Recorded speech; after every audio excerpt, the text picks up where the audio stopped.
शास्त्र परिप्रेक्ष्य से देखें तो भगवान के 24 अवतार हैं।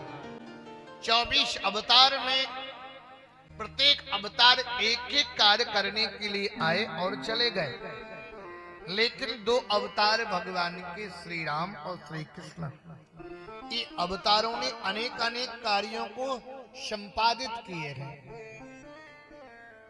पहला अवतार सनक सनंदन सनातन सनत कुमार का हुआ। इन्होंने संसार में ब्रह्मचर्य रहने की शिक्षा दी। ब्रह्मचर्य में बड़ी ताकत होती है। मरणम बिंदु पाते न जीवनम बिंदु धारणात। इसलिए ब्रह्मचर्य की शक्ति बड़ी अलौकिक होती है। ब्रह्मचर्य रहने की आवश्यकता है। इन्होंने संसार के लोगों को ब्रह्मचर्य रह करके शिक्षा प्राप्त कराई। भगवान का दूसरा अवतार होता है वराह अवतार, जो पृथ्वी को लाए और जिनका प्रादुर्भाव मालूम है कैसे हुआ। ब्रह्मा जी जब सृष्टि की रचना कर रहे थे तो सारी पृथ्वी जलमग्न थी। पृथ्वी आए कैसे, कौन लाए, और विस्तार सृष्टि का होना गए।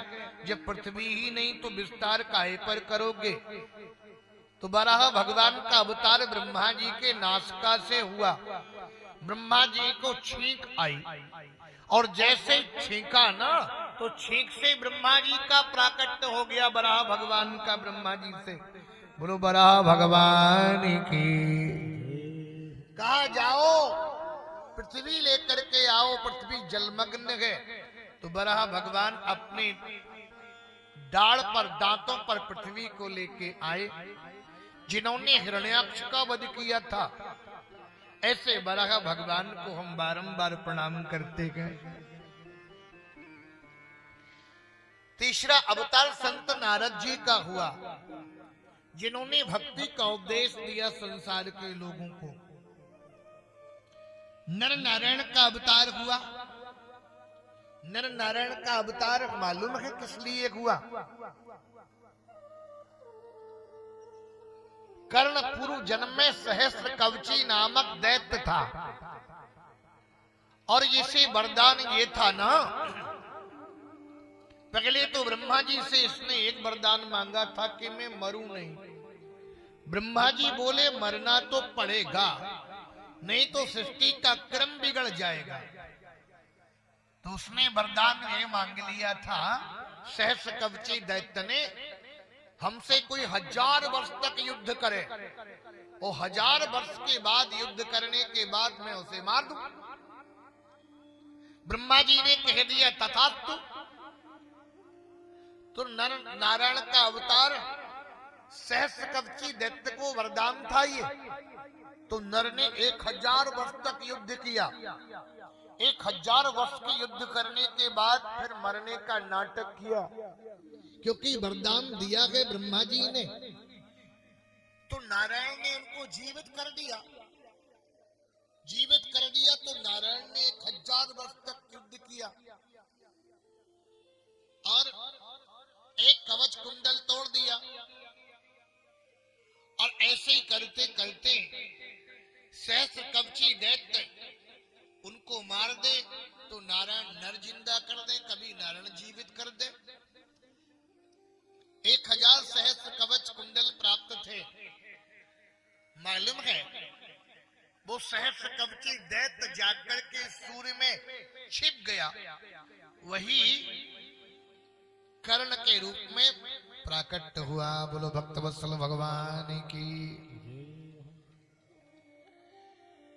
5वां अवतार भगवान कपिल देव का हुआ, जिन्होंने सांख्य शास्त्र का उपदेश दिया। दत्तात्रेय का 6वां अवतार हुआ। 7वां अवतार यज्ञ भगवान का हुआ। 8वां ऋषभ देव जी का हुआ। 9वां पृथु जी का हुआ। 10वां मत्स्य अवतार हुआ। 11वां कच्छपा अवतार हुआ। 12वां धन्वंतरी जी का अवतार हुआ, जिनको स्मरण करने से रोगों से मुक्ति मिलती है। धन्वंतरी जी का स्मरण करने से धनतेरस के दिन इनका प्राकट्य हुआ। इसलिए धनतेरस के दिन इनकी विशेष अर्चना पूजा करना चाहिए। लेकिन धनतेरस के दिन लोग लोटा थाली का पूजन करते हैं। ऐसे धन्वंतरी जी को हम बारंबार प्रणाम करते हैं। 13वां अवतार भगवान का मोहिनी अवतार हुआ, और मोहिनी अवतार दैत्य और देवताओं में युद्ध हुआ था ना, तो दैत्य अमृत का कलश लेकर के भाज गए थे। भगवान मोहिनी के रूप में प्रकट होकर के अमृत हाथ में ले लिया और देवताओं को अमृत पिला दिया, वो दैत्यों को वंचित कर दिया। इसलिए भगवान का अवतार मोहिनी हुआ। नरसिंह अवतार हुआ 14वां, जिन्होंने प्रहलाद की रक्षा की प्रकट होकर के और हिरण्यकश्यपु का वध कर दिया।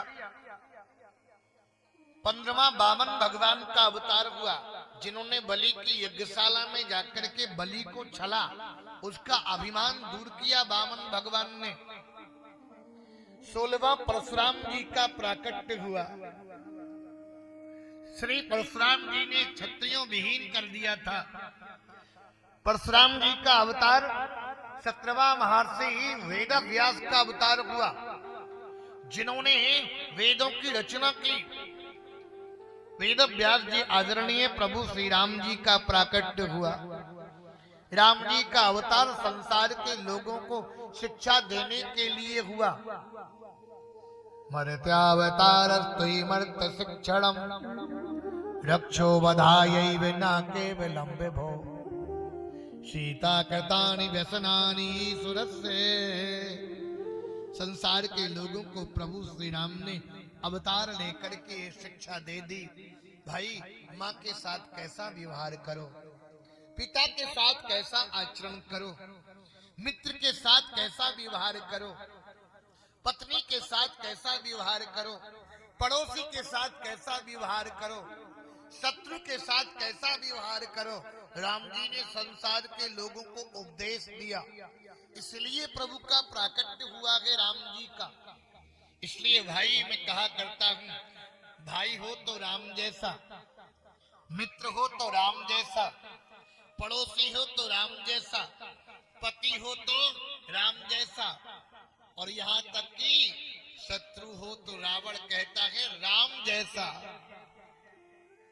राम जी की प्रशंसा रावण भी करता है। हाँ, विरोधी आपकी प्रशंसा करे ये सामान्य बात है क्या? विरोधी तो फूटी आंख विरोधी को देखते ही नहीं है। लेकिन राम जी का धुर विरोधी रावण भी राम जी की प्रशंसा करता है। मंदोदरी ने जिस समय कहा था ना, रावण से स्वामी यज्ञ भूमि से आप कैसे लौट आए, युद्ध भूमि से आप तो युद्ध कर रहे थे, तो रावण कहता है हे मंदोदरी, राम के विषय में जितना सुना था राम उससे भी आगे निकल गए। राम जी से मेरा युद्ध हो रहा था, युद्ध होते होते मंदोदरी मेरे रथ का चक्का टूट गया था, मेरी तलवार टूट गई थी, मैं निहत्था हो गया था। राम ने मेरी ओर देख करके कहा, लंकेश तुम थक गए हो, तुम्हारा रथ भी टूट गया है, तुम्हारी तलवार भी टूट गई है, जाओ कल पुनः सज धज करके युद्ध में आना, फिर हमारा तुम्हारा युद्ध होगा। जाओ लंकेश जाओ। ये राम के स्वभाव का वैशिष्ट्य है। बैरियो राम ये बड़ागी करगी, वैरी भी राम की प्रशंसा करता है। इसलिए राम जी का चरित्र हमारे लिए अनुकरणीय है। हमें राम जी के चरित्र को अनुकरण करना चाहिए।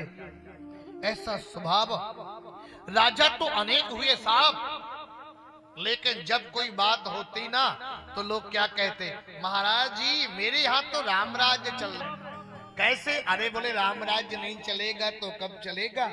जब महात्मा शासक है तो राम राज्य तो चलेगा ही चलेगा। जब तक अयोध्या में भरत जी नहीं थे तब तक राम राज्य नहीं हो पाया। राम जी राजा कहां बने? महात्मा नहीं थे, महात्मा नहीं थे भरत, तो राम जी अयोध्या में राजा नहीं बन पाए। जब राम जी राजा बने तो राम जी का छत्र कौन पकड़े खड़ा था? महात्मा भारत की छत्र छाया में राम राज्य संपन्न हुआ। अयोध्या में भी राम मंदिर नहीं बन पाया, कई वर्षों से प्रयास करते रहे, लेकिन जब महात्मा आ गया, योगी राज जी महाराज आए, तो अयोध्या में राम जी का मंदिर दिव्य भव्य बन गया, देखने योग्य विश्व का एक ऐसा मंदिर बना जो कि सबसे बड़ा मंदिर। महात्मा शासक जब होता है तो नया ये राम जी के चरित्र का परम वैशिष्ट्य है। जब भी बात होती है तो लोग कहते राम राज्य आ गया, राम राज्य आ गया। ये कोई नहीं कहता कृष्ण राज्य आ गया। राम जी तो कृष्ण ही के रूप में आए ना। राम जी कृष्ण एक ही हैं, एक मर्यादा पुरुषोत्तम श्री राम है, एक अधिक्यम बलम विदुः। जो शेषा अवतार 20वें अवतार में कन्हैया जी का होता है, 21वां हरि अवतार हुआ, 22वां हंस अवतार हुआ, 23वां बुद्ध अवतार हुआ, 24वां कल्कि अवतार। ये अवतार एक एक कार्य करने के लिए आए, लेकिन राम जी का अवतार संसार को शिक्षा देने के लिए और कन्हैया का अवतार लीला करने के लिए।